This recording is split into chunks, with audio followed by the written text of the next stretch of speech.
Hello friends, ओम श्री गणेशाय नमः। जय श्री कृष्ण। आप सभी का स्वागत है आपके अपने यूट्यूब चैनल पर।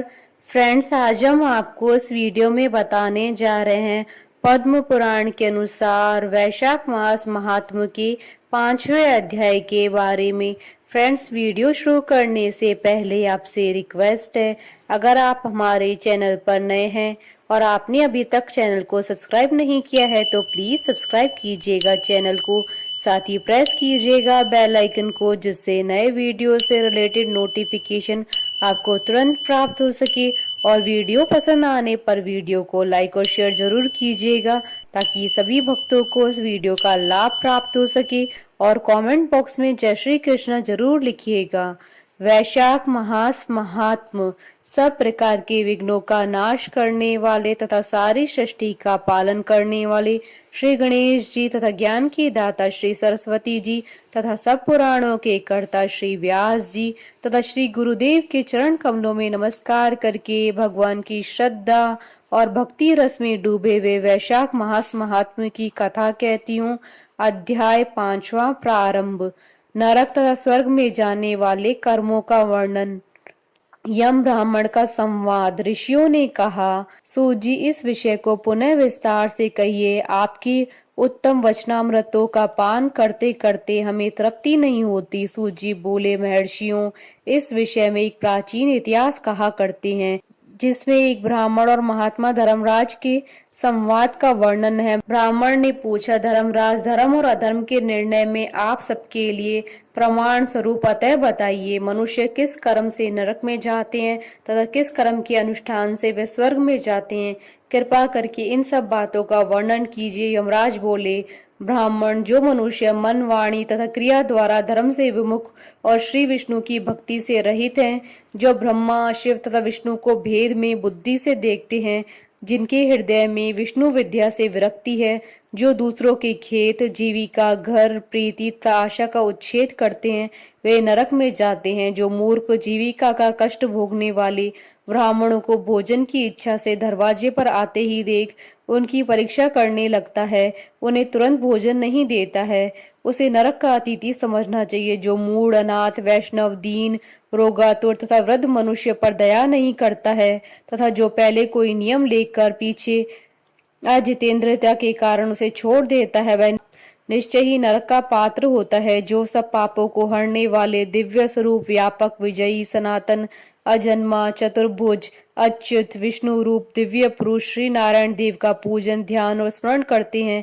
वे श्री हरि के परम पद को प्राप्त होते हैं। यह सनातन श्रुति है। भगवान दामोदर के गुणों का कीर्तन ही मंगलमय है, वही धन उपार्जन है तथा वही इस जीवन का फल है। अमृत तेजस्वी देवादिदेव श्री विष्णु के कीर्तन से सब प्रकार के पाप उसी प्रकार नष्ट हो जाते हैं, जैसे दिन निकलने पर अंधकार। जो प्रतिदिन श्रद्धा पूर्वक भगवान श्री विष्णु की यशोगाथा का गान करते हैं और सदा स्वाध्याय में लगे रहते हैं, वे मनुष्य स्वर्गगामी होते हैं। विप्रवर, भगवान वासुदेव का नाम जप में लगे वे मनुष्य पहले के पापी रहे हों तो भी भयानक यमदूत उनके पास नहीं फटकने पाते। द्विज श्रेष्ठ, हरि कीर्तन को छोड़कर कोई दूसरा ऐसा साधन मैं नहीं देखता जो जीवों के संपूर्ण पापों का नाश करने वाला प्रायश्चित हो। जो मांगने पर प्रसन्न होते हैं, देकर प्रिय वचन बोलते हैं तथा जिन्होंने दान के फल का परित्याग कर दिया है, वे मनुष्य स्वर्ग में जाते हैं। जो दिन में सोना छोड़ देते हैं, सब कुछ सहन करते हैं, पर्व के अवसर पर लोगों को आश्रय देते हैं, अपने से द्वेष रखने वालों के प्रति भी कभी द्वेषवश अहितकारक वचन मुंह से नहीं निकालते हैं, अपितु सबके गुणों का बखान करते हैं, वे मनुष्य स्वर्ग में जाते हैं। जो पराई स्त्री की ओर से उदासीन होते हैं और सत्व गुण में स्थित होकर मन, वाणी अथवा क्रिया द्वारा भी कभी उनमें रमण नहीं करते हैं, वे मनुष्य स्वर्गगामी होते हैं। जिस किसी कुल में उत्पन्न होकर भी जो दयालु, यशस्वी, उपकारी और सदाचारी होते हैं, वे मनुष्य स्वर्ग में जाते हैं।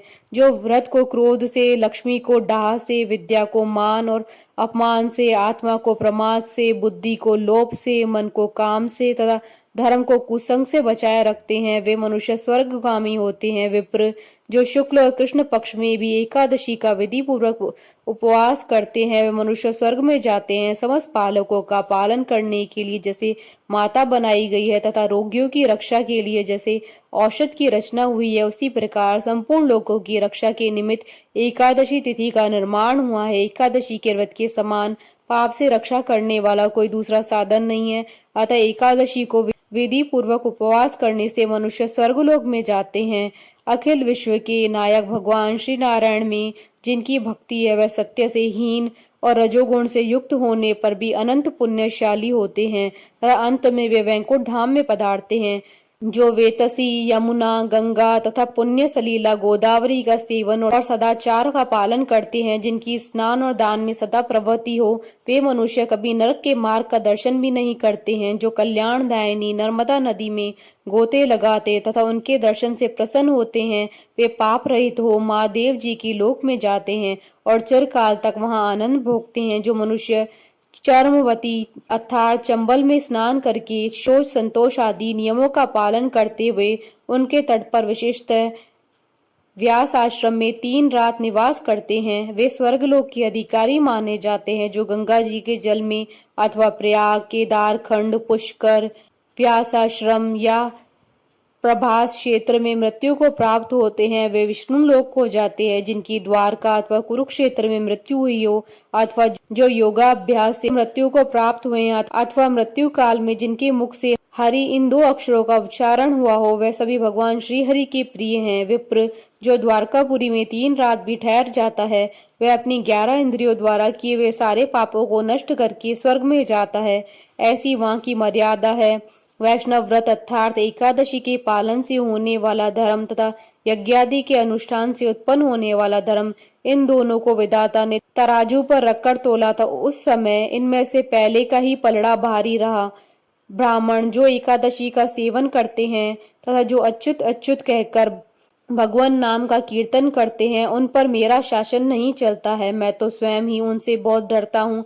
जो मनुष्य प्रत्येक मास में 1 दिन अमावस्या को श्राद्ध के नियम का पालन करते हैं और ऐसा करने के कारण जिनके पितृ सदा तृप्त रहते हैं, वे धन्य हैं, वे स्वर्गगामी हैं। भोजन तैयार होने पर जो आदर पूर्वक उसे दूसरों को परोसते हैं और भोजन देते समय जिनके चेहरे के रंग में परिवर्तन नहीं होता है, वह शिष्ट पुरुष स्वर्गलोक में जाते हैं। जो मृत्यु लोक के भीतर भगवान श्री नारायण के आवास स्थान बद्रिका आश्रम में और नंदा अर्थात सरस्वती के तट पर 3 रात निवास करते हैं, वे धन्यवाद के पात्र और भगवान श्री विष्णु के प्रिय हैं।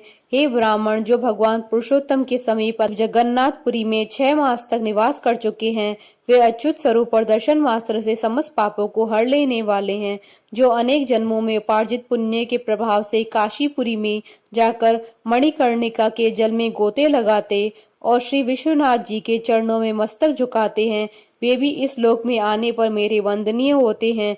जो श्रीहरि की पूजा करके पृथ्वी पर कुश और तिल बिछाकर चारों ओर तिल बिखेरते और लोहा तथा दूध देने वाली गोदान करके विधि पूर्वक मृत्यु को प्राप्त होते हैं, मनुष्य स्वर्ग को जाते हैं। जो पुत्रों को उत्पन्न करके उन्हें पिता पितामह के पद पर बिठाकर ममता और अहंकार से रहित होकर वे मरते हैं, वे स्वर्गलोक के अधिकारी होते हैं। जो चोरी डकैती से दूर रहकर सदा अपने ही धन से संतुष्ट होते हैं अथवा अपने भाग्य पर निर्भर रहकर जीविका चलाते हैं, वे मनुष्य स्वर्गगामी होते हैं। जो स्वागत करते हुए शुद्ध पीड़ा रहित मधुर तथा पाप रहित वाणी का प्रयोग करते हैं, वे स्वर्ग में जाते हैं। जो दान धर्म में प्रवृत्त तथा धर्म मार्ग के अनुयायी पुरुषों का उत्साह बढ़ाते हैं, वे चिरकाल तक स्वर्ग में आनंद भोगते हैं। जो हेमंत ऋतु अर्थात शीतकाल में सूखी हुई लकड़ी, गर्मी में शीतल जल तथा वर्षा में आश्रय प्रदान करता है, वह स्वर्गलोक में सम्मानित होता है। जो नित्य नैमित्तक आदि पुस्तक पुण्य कालों में भक्ति पूर्वक श्राद्ध करता है, वह निश्चय ही देवलोक का भागी होता है। दरिद्र का दान, सामर्थ्यशाली की क्षमा, नौजवानों की तपस्या, ज्ञानियों का मौन, सुख भोगने के योग्य पुरुषों की सुखेच्छा निवृत्ति तथा संपूर्ण प्राणियों पर दया, ये सद्गुण स्वर्ग में ले जाते हैं। ध्यान युक्त तप भव सागर से तारने वाला है और पाप को पतन करने का कारण बताया गया है। यह बिल्कुल सत्य है, इसमें संदेह की गुंजाइश नहीं है। हे ब्राह्मण, स्वर्ग की राह पर ले जाने वाले समस्त साधनों को मैंने यहाँ संक्षेप में वर्णन किया। अब तुम और क्या सुनना चाहते हो? इति श्री पद्म पुराण अंतर्गत 5वां अध्याय संपूर्ण। बोलिए भगवान विष्णु की जय, सनातन धर्म की जय। हमारे साथ इस वीडियो में अंत तक बने रहने के लिए आपका धन्यवाद। ओम श्री गणेशाय नमः। जय श्री कृष्णा।